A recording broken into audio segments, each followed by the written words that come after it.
Good evening. The last but not the least.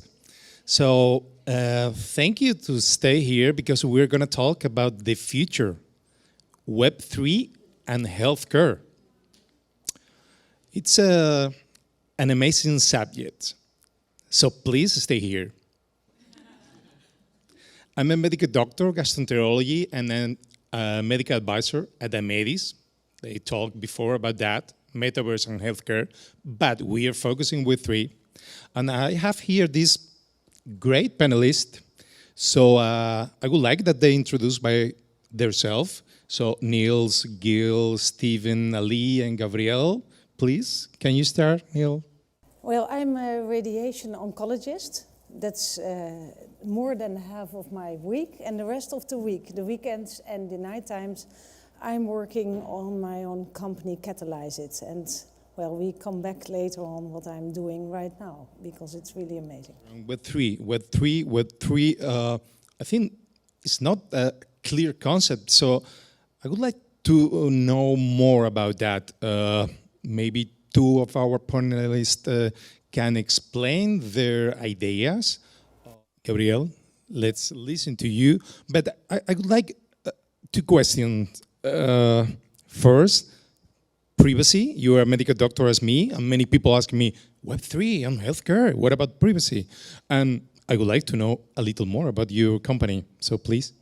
My company, to start with, I raised this company because I was seeing that healthcare doesn't stop with the bricks and mortar of my own clinical practice, and that I couldn't follow my own Hippocratic oath, the deepest professional value of a doctor, and also for the rest of the healthcare space, because if I'm contributing to healthcare and I follow this professional value, why wouldn't all these stakeholders, and these are growing stakeholders like the tech companies, all of them, policymakers, just follow it. So this is what I'm doing, working on this sustainable ecosystem, and well, I stopped there, but I want to just bring in something on the two other panelists.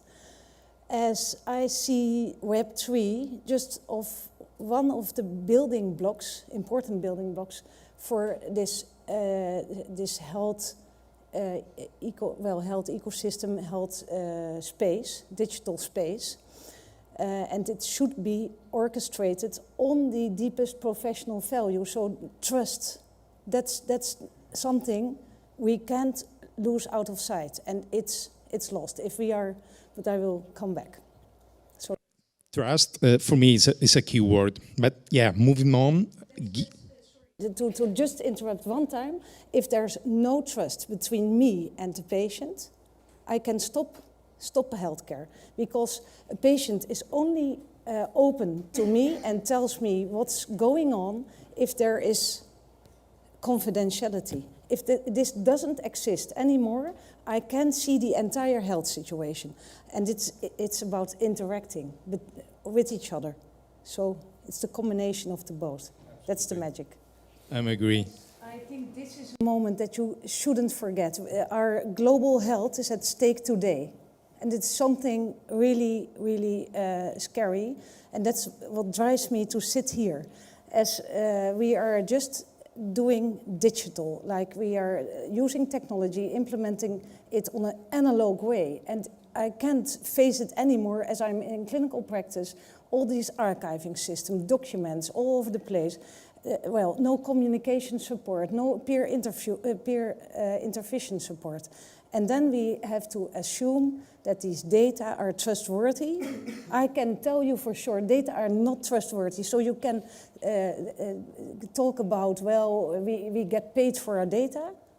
It's access control that we need. Access control with the dynamics consent. That's what the Web3 part and the data space for healthcare should be like. Otherwise, no trustworthiness.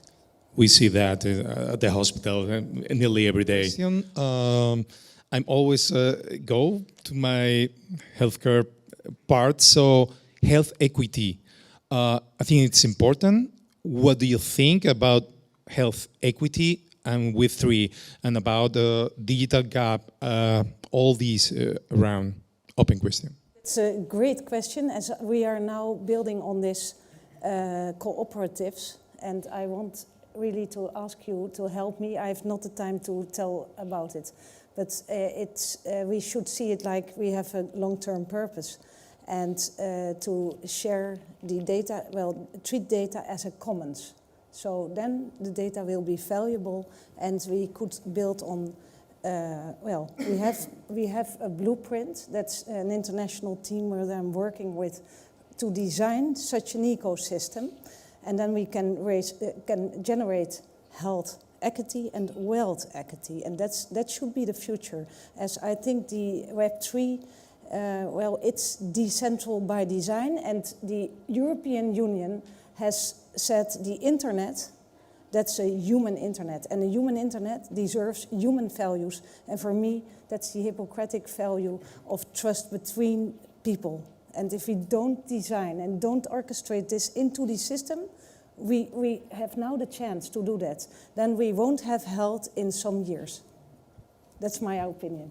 I'm really driven, but I think this should be the message today.